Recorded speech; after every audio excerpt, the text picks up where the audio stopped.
Red book రాజ్యాంగంతో ఇవాళ రాష్ట్రంలో emergency పరిస్థితులు తలపిస్తున్నాయని వైసీపీ అధినేత జగన్ అన్నారు. తమ పార్టీ వాళ్ళను పరామర్శించడానికి వస్తే తప్పేంటని ప్రశ్నించారు.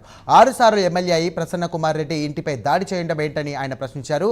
ఆ సమయంలో ప్రసన్న కుమార్ ఇంట్లో లేరని కాబట్టి సరిపోయింది, లేకుంటే ఆ మనిషిని చంపి ఉండేవారేమో అని జగన్ ధ్వజమెత్తారు. శాడిజం చంద్రబాబు నరనరాన పెరిగిపోయిందని తీవ్రస్థాయిలో ఆయన మండిపడ్డారు. మైండ్లు, లిక్కర్ మాఫియా, కమిషన్లు పెద్దబాబు చిన్నబాబు జేబుల్లోకి చేరుతున్నాయని జగన్ ఆరోపించారు. ఎవరైనా కూడా ప్రెస్ స్టేట్మెంట్లు ఇచ్చుకుంటా ఉంటారు. అటువైపున ఉన్న పార్టీ వాళ్ళు ఇటువైపున వాళ్ళు ప్రెస్ స్టేట్మెంట్లలో స్టేట్మెంట్లు ఇస్తారు. ఇటువైపున వాళ్ళు అటువైపున వాళ్ళని కూడా ప్రెస్ స్టేట్మెంట్లలో ఇస్తారు స్టేట్మెంట్లు. అటువైపున ఉన్న వాళ్ళు ఇటువైపున అన్అబ్జెక్షనబుల్ లాంగ్వేజ్ వాడినప్పుడు ఇటువైపున ఉన్న వాళ్ళు కూడా అన్అబ్జెక్షనబుల్ లాంగ్వేజ్తో అటువైపున వాళ్ళని కూడా విమర్శిస్తూ ఉండడం ప్రజాస్వామ్యంలో మనం రోజు చూస్తూ ఉన్న పరిస్థితి.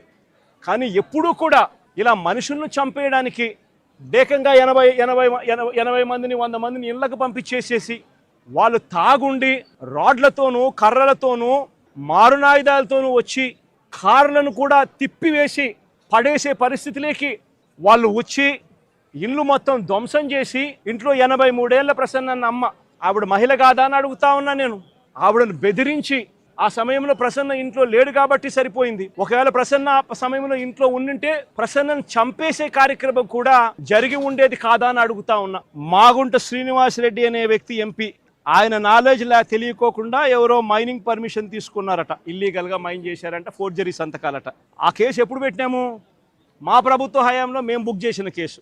మా ఎంపీ అప్పట్లో మాగుంట శ్రీనివాసరెడ్డి, ఆయనకు తెలియకుండా ఎవడో ఫోర్జరీ సంతకాలు పెట్టి ఇల్లీగల్ మైనింగ్ ఏదో తీసుకుని దాంట్లో ఇల్లీగల్ మైనింగ్ చేశాడని ఒక చిన్న ఇన్సిడెంట్, దాంట్లో గ్రావెల్ ఏదో తోవినాడని చెప్పి చిన్న ఇన్సిడెంట్, దాని మీద మేమే ఎఫ్ఐఆర్ బుక్ చేసినాం.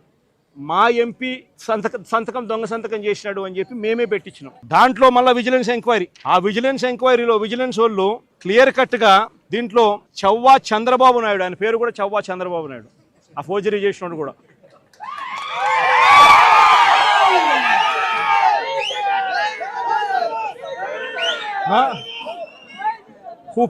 who paid the initial amount through 5 demand drafts as a purchaser అని రాసినాడు. అంటే ఈ చవ్వా చంద్రబాబు నాయుడు అనే వ్యక్తి తెలుగుదేశం పార్టీకి సంబంధించిన వ్యక్తి కాబట్టి ఈయన మీద కేసు పెట్టకుండా ఈ కేసులో కూడా కాకాని గోవర్ధనని తీసుకొచ్చే కార్యక్రమం చేస్తూ ఉన్నారు. ఆశ్చర్యం కలిగించే విషయం, సాక్షులు ఎవడనంటే చవ్వా చంద్రబాబు నాయుడు అనేవాడు సాక్షి అంట. ఈరోజు రాష్ట్రంలో లిక్కర్ మాఫియా చేశారు. రాష్ట్రంలో లిక్కర్ షాపులు అన్నీ కూడా ఎవరికి ఉన్నాయి అని అందరికీ తెలుసు.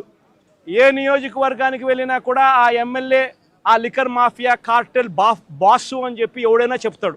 ఏ నియోజకవర్గం వెళ్ళినా కూడా ప్రతి గ్రామంలోనూ ఆక్షన్ను బాడి బెల్ట్ షాపులు నడిపిస్తూ ఉన్నారన్న సంగతి ప్రతి ఒక్కరికి తెలుసు. ఏ నియోజకవర్గంలో అయినా కూడా ఇల్లీగల్ పర్మిట్ రూములతో లిక్కర్ అమ్ముతున్నారు అనే సంగతి కూడా అందరికీ కనిపిస్తూ ఉంది. ఈ ఇల్లీగల్ పర్మిట్ రూమ్లో అయినా కూడా, ఈ బెల్ట్ షాపుల్లో అయినా కూడా ఎంఆర్పి రేటు కన్నా ఎక్కువ రేటుకు లిక్కర్ అమ్ముతున్నారు అన్న సంగతి కూడా అందరికీ తెలుసు. రాష్ట్రంలో ప్రతి ఒక్కరికి ఇదంతా కనిపిస్తూ ఉంది. సాక్షాత్తు డిఐజీల ఆధ్వర్యంలో డిఎస్పీల ఆధ్వర్యంలో సిఐలు, వీళ్ళే ఒక మాఫియా ముఠా, వీళ్ళే డబ్బులు కలెక్ట్ చేస్తారు, వీళ్ళే అలా అమ్మనిస్తారు, అలా అమ్మిన దానికి వీళ్ళే డబ్బులు తీసుకుంటారు, వీళ్ళే ఎమ్మెల్యేలకు డబ్బులు ఇస్తూ ఉన్నారు. చివరికి ఎమ్మెల్యేలకింత, చంద్రబాబుకింత, మధ్యలో పోలీసులకింత అని ఏకంగా పోలీస్ మాఫియా నడుపుతా ఉన్నారు డిఐజీల ఆధ్వర్యంలో చంద్రబాబు నాయుడు గారి ఆంధ్ర రాష్ట్రంలో.